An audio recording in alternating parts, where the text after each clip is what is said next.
السلام علیکم، بسم اللہ الرحمن الرحیم۔ دوستو، آج کی اپنی ویڈیو کے ساتھ حاضر ہوں۔ آج دیکھیں، رات 6 اور 7 مئی کی درمیانی شب انڈیا نے پاکستان پر سٹرائک کی۔ بہاولپور میں سٹرائک ہوئی، شیخو پورہ میں ہوئی، پھر اس کے بعد مریدکے میں ہوئی اور کشمیر میں ہوئی۔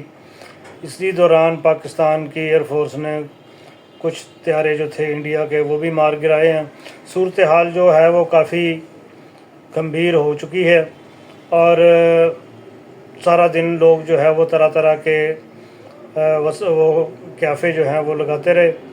پھر رات کو کوئی تقریباً 2 بجے کے بعد اعلان ہوا کہ وزیر اعظم صاحب نے نیشنل سیکورٹی کمیٹی جو ہے وہ اس کا اجلاس طلب کر لیا۔ اس میں اہم فیصلے کیے جائیں گے اور جواب دینے کا، انڈیا کو جواب دینے کا فیصلہ کیا جائے گا کہ اب آگے کیا کرنا ہے۔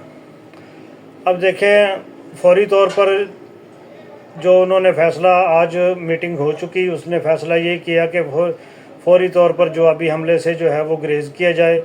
تو کیونکہ اس سے خطے پر سنگین اثرات جو ہیں وہ مرتب ہوں گے، سفارتی اور دفاعی اثرات جو ہیں وہ بھی مرتب ہوں گے۔ لیکن میں اگلے مرحلے میں ممکنہ نتائج اور ان کا تجزیہ جو ہے وہ آپ کو بتا دیتا ہوں۔ جن لوگوں نے میرا چینل سبسکرائب نہیں کیا وہ میرا چینل سبسکرائب کر لیں تاکہ آسٹرو پولیٹیکل سچویشن کے بارے میں جو میری ویڈیو آتی ہیں تو آپ تک وہ بر وقت پہنچ سکیں۔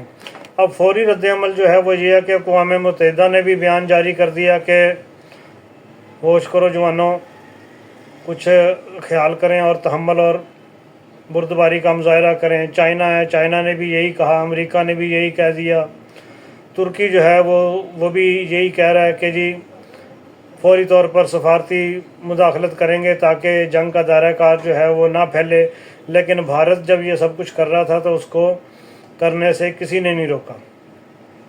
اس کے بعد یہ عرب ریاستیں آ جاتی ہیں۔ جن لوگوں نے بھی انڈیا میں سرمایہ کاری کی ہوئی ہے نا، تو وہ انڈیا کو تو انہوں نے نہیں روکا کہ آپ پاکستان پہ اٹیک نہ کریں، لیکن جب پاکستان کے اوپر اٹیک ہو گیا تو پھر ان کی آنکھ کھلی ہے۔ انہوں نے کہا کہ بھائی ادھر انڈیا میں آپ جو ہے وہ جواب نہ دیں، کیونکہ ہم نے وہاں سرمایہ کاری کی ہوئی ہے تو ہمارے سرمایہ کو خطرات جو ہیں وہ لاحق ہو جائیں گے۔ یہ سچویشن ہے۔ اگر انسان یا کوئی ملک جو ہے وہ خود طاقتور ہو اور اپنے پاؤں پہ کھڑا ہوا ہو تو وہ پھر کسی کی بات سنے، کسی کی نہ سنے۔ جو کسی کے ادھار کے پیسوں سے اپنا گھر چلاتا ہے اور وہ آگے سے کہے کہ جی میں نے یہ کام کرنا ہے، اور اس کو پیسے دینے والے کہیں کہ آپ نے یہ کام نہیں کرنا، تو اس کو بات ماننی پڑے گی کہ اگر میں اس کی بات نہیں آج تو نہیں مانوں گا، کل میرا دانا پانی جو ہے وہ اس نے بند کر دینا۔ بھارت کو عالمی سطح پر شدید دباؤ کا سامنا ہوگا، خاص طور پر اگر اس کے حملے میں شہری علاقے جو ہیں وہ متاثر ہوئے ہیں، کیونکہ جانوں کا نقصان جو ہے وہ بھی کافی ہوا۔ اب پاکستان جو ہے وہ کیا کرے گا؟ پاکستان کا غیر جوابی فیصلہ جو ہے یہ کیا ایک مضبوط سفارتی چال ہے یا کوئی دھوکہ ہے یا فراڈ ہے؟ کیا ہوا پاکستان کو؟ پاکستان کا فیصلہ کہ وہ مزید جواب نہیں دے گا عالمی اخلاقی پوزیشن کو مضبوط کرے گا۔ لوگ کہیں گے کہ جی انہوں نے دیکھیں اٹیک کیا، انڈیا نے بدتمیزی کی، جیسے ٹرمپ نے کہہ دیا کہ بلنڈر کر دیا، لیکن پاکستان کو کہا کہ جی اس نے تو بلنڈر کر دیا، آپ نے اتنے بندے مروا لیے ہیں، آپ بلنڈر نہ کریں، اس لیے آپ اس کو جواب نہ دیں۔ تو ہم نے بات مان لی۔ اندرون ملک اور بیرون ملک اور دوسرے عسکری حلقوں میں بھی جوابی کارروائی کی جو ہے وہ خواہش جو ہے وہ بڑھے گی، اس لیے یہ ایک عارضی تحمل تو ہو سکتا ہے۔ اگر اب انڈیا نے کوئی ایسا ویسا پنگا کیا، اس کے بعد جو ہے وہ جواب دینے کے لیے پاکستان کے پاس مزید جو ہے وہ پریشر آئے گا۔ اب اس کو ستاروں کی سچویشن میں اگر ہم دیکھیں تو 7 مئی کے بعد دیکھیں مریخ اور راہو کی جو جوڑی ہے اس وقت دونوں ممالک کے ذائچے میں شدید کشیدگی، غصہ اور غیر متوقع فیصلوں کو ظاہر کر رہی ہے۔ پاکستان میں مریخ جو ہے وہ 10ویں گھر میں آ چکا ہے اور حکومت اور فوجی اسٹیبلشمنٹ کی جانب سے سخت فیصلے جو ہے وہ آنے کے امکانات ہیں، مگر تاخیر سے۔ شاید 8، 9 اور 10 مئی کے بعد جو ہے وہ کچھ فیصلے جو ہیں وہ پاکستان لے گا۔ زول کی پوزیشن جو ہے وہ بھارت کے ذائچے میں تیسرے گھر میں ہے، جو جارحیت، میڈیا جنگ اور اندرونی انتشار کو ظاہر کرتا ہے۔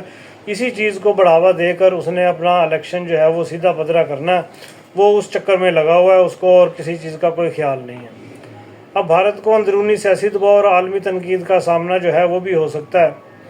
اب آنے والے ممکنہ تقریباً ایک ہفتہ جو ہے وہ اس میں کیا کیا سچویشن ہوگی اس کے بارے میں آپ کو میں بتا دیتا ہوں۔ دیکھیں 8 اور 9 تاریخ کو یہ عالمی ثالث جو ہیں وہ امریکہ، چین وغیرہ جو ہے یہ مداخلت کر کے انہوں نے پومپیو کا بھی کال آئی تھی، اس میں کیا باتیں ہوئیں، وہ بھی کہیں گے کہ جی ہمارا کانوائے جو ہے وہ ہمارا نمائندہ جو ہے وہ آ رہا ہے، وہ آپ سے بھی بات کرے گا، انڈیا سے بھی بات کرے گا۔ اس طرح کے لالی پاپ جو ہیں وہ پاکستان کو دینے کے لیے لوگ آ جائیں گے۔ پھر اس کے بعد آ جاتا ہے 10 سے لے کے 12 مئی، تو اس دوران پاکستان کی جانب سے محدود یا کوئی خفیہ دفاعی رد عمل کا اندیشہ جو ہے وہ ستارے ظاہر کر رہے ہیں۔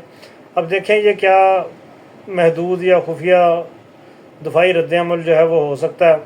ہونا تو یہ چاہیے کہ جی جس بغلے آر ڈیم اور دوسرے ڈیموں سے جہاں جہاں سے ہمارا پانی جو ہے وہ بند ہوا ہے وہاں ماریں اور پھٹے کھول دیں پانی کے، تاکہ پاکستان کو تو پانی کے مسائل جو ہیں وہ تو حل ہوں۔ پھر 13 سے 15 مئی جو ہے یہ دونوں ملکوں میں میڈیا وار اور بھارت کی جنگ جو ہے وہ سائبر حملے وغیرہ یہ پھر تیز ہو گیا۔ اگر پاکستان نے کوئی جواب دے دیا تو پھر یہ چیز جو ہے وہ اور بھڑکے گی۔ پھر 18 سے 20 تک جو ہے وہ اگر بھارت نے دوبارہ کوئی جارحیت کی تو پھر بڑی کسی جھڑپ کا جو ہے وہ امکان ہے، اس کو خارج از امکان قرار نہیں دیا جا سکتا۔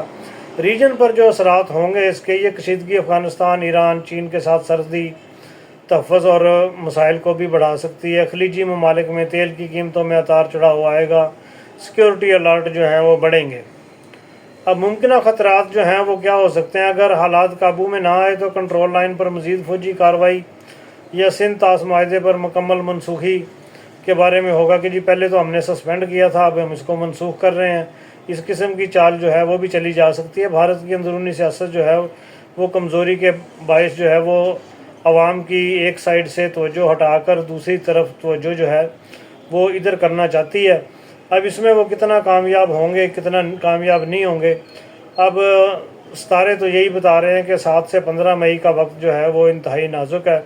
پاکستان کا تحمل وقتی طور پر وقتی تو ہو سکتا ہے، لیکن اگر بھارت نے کوئی دوسرا قدم اٹھایا کہ جی ہم نے پہلے ایک دفعہ اس کو مار کے دیکھ لیا، تو یہ جیسے اس نے جواب نہیں دیا تھا اب بھی جواب نہیں دے گا، تو پھر پاکستان کو جواب دینا جو ہے وہ ناگزیر ہو جائے گا، کیونکہ اندر سے پریشر جو ہے وہ کافی بڑھ جائے گا۔ تو ہمارے اداروں پہ بھی سوالات آئیں گے کہ جو آتا ہے باہر سے آ کے مار کے چلا جاتا ہے، ہمیں جواب کیوں نہیں دے رہے اس سلسلے میں۔ عالمی قوتوں کی جو ثالثی ہے وہ واحد رستہ ہے جس سے جنوبی ایشیا مکمل جنگ سے جو ہے وہ بچ سکتا ہے۔ آنے والے دنوں میں مزید کیا ہوگا، آنے والی ویڈیو میری ضرور دیکھیے، اس میں خان صاحب کے بارے میں کچھ باتیں کرنے لگا ہوں، وہ ضرور دیکھیے۔ تب تک اجازت دیجیے، اللہ حافظ۔